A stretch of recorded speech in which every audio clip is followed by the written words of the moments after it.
Hello everyone, in this video I'll be showing you a Path of the Juggernaut Barbarian build guide in Baldur's Gate 3. This is part of the 5e Barbarian Subclasses Combined mod made by Sumradagnoth, and the Path of the Juggernaut is able to stand strong and become an unstoppable force and an immovable object. So they get some defensive abilities that they can set up, giving disadvantage on attack rolls against them, and a bunch of other fun abilities which we'll be breaking down in this video. This is a really fun subclass. As a big fan of the Barbarian, so yeah, we'll be starting off as a Barbarian. As for our ability scores, we can go something like 16 Strength, 14 Dexterity, and 16 Constitution with 10 Intelligence and Wisdom.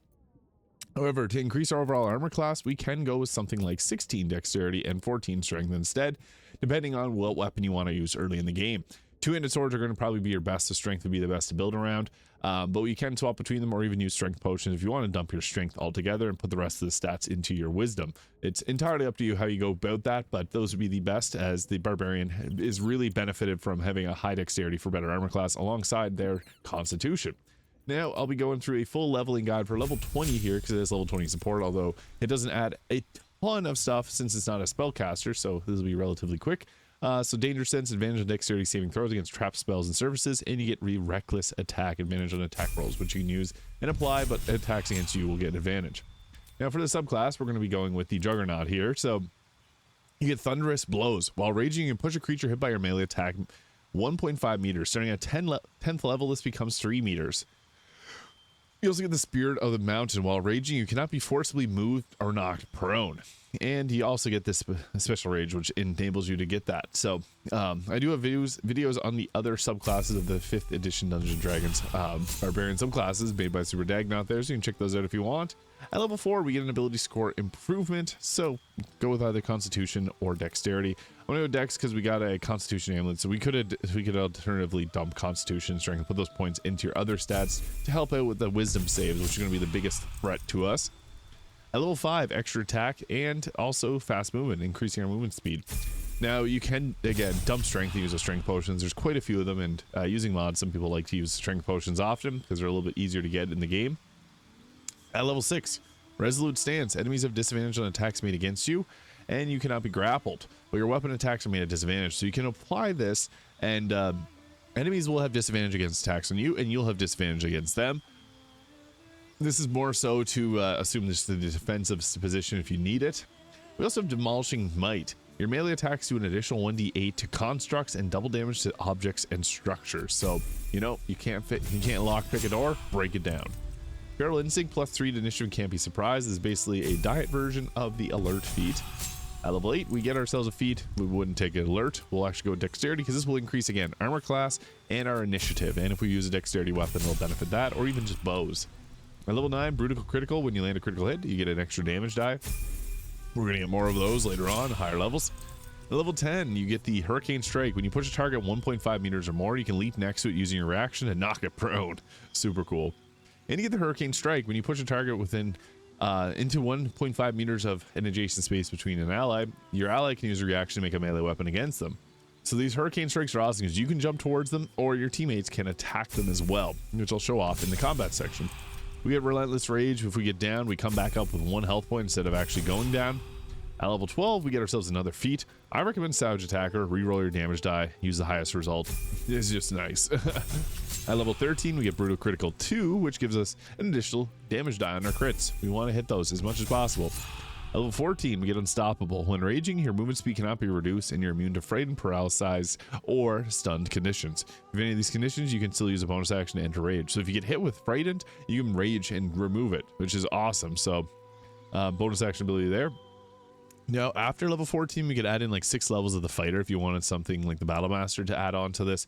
I'm going to go with a full 12 from here, but you could add that in and then also add in like the Rogue Thief. 3 levels of Rogue Thief, 3 levels of fighter could work.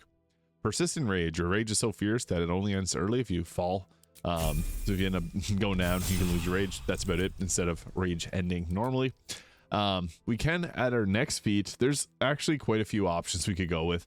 If we want to really buff up our damage, Great Weapon Master gives a +10 and a penalty of a -5 to attack rolls, and we get a bonus action attack whenever we do a critical hit or kill a target.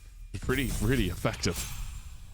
At level 17, we get ourselves Brutal Critical 3, another dice on top of the critical dice that we get. So yeah, you become really strong. With an orc, that's a lot of critical hit die. And then for the feat, lucky is actually nice here. You could use this to give yourself advantage on attack rolls, ability checks, or saving throws, giving yourself a little bit of extra survivability. Now, as a barbarian, the tough feat also works well because this will give us 40 extra health, 2 for every level. We want to be as survivable as possible, so that is really nice to take. At level 20, additional rage charge. You could also, again, you could add in like the War Master Cleric here if you wanted to, because that would give us a bonus action attack. I just want to stay full 20 levels with this just to keep things straightforward. But as I mentioned, at level 14, add in 6 levels of other subclasses. Now we just got a rage and attacks, but we got the resolute stance here, which is going to be our defensive stance to keep us grounded and earth-shakingly grounded. Thunderous blows are also really cool too, so I'll show that off in a moment. But so for gear, the Bone Spike helmet will give you the menacing attack there, which we can use once per turn. This can frighten targets. Actually really good to have this. It'll also give us whenever you rage, all creatures within a 3-meter radius must do a wisdom saving throw or take 2 to 8 psychic damage. And we also get a +2 intimidation. Shade Slayer Cloak, increase critical hit chance by 1, same as the Deadshot Bow, so this gives us both a 10% increase to our critical hit chance.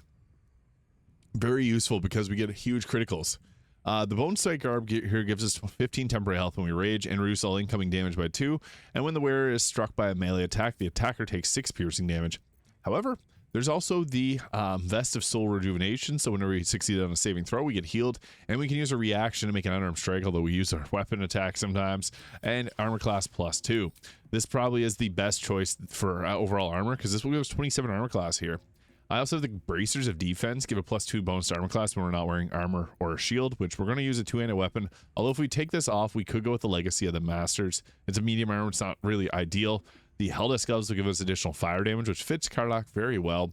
And we could even go with the Bone Spike Gloves as well, ignoring resistance to slashing, piercing, and other physical damage types.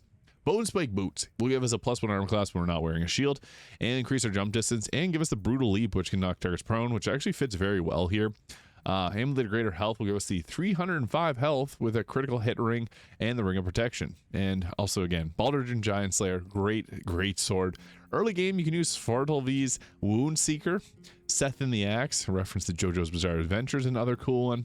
There's a lot of different weapons if you want to use a shield, like use Sharp Spear of the Evening and be a bit of a dark, hidey-outy character. You can also add in like Crimson Mischief and Blade of First Blood if you want to use 2-handed weapons. But I think that it's best to go with a 2-handed sword like this. Sword of Chaos also works well if you're late game, but really it's the best that you got available in the early game. So to show off combat and what this can do, I'll show you this here now. With the Baldur Giant Slayer, we can also use the Giant's form to make Karlach big and tall, so we may as well use that to start things off, because this will give temporary health and a bunch of nice benefits, additional damage and advantage on strength saving throws. So I guess the first thing to do is get ourselves into a prime position for combat now.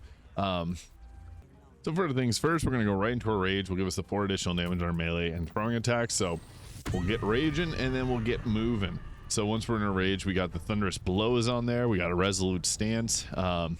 We used our bonus action. We're going to go ahead first with a frightening attack.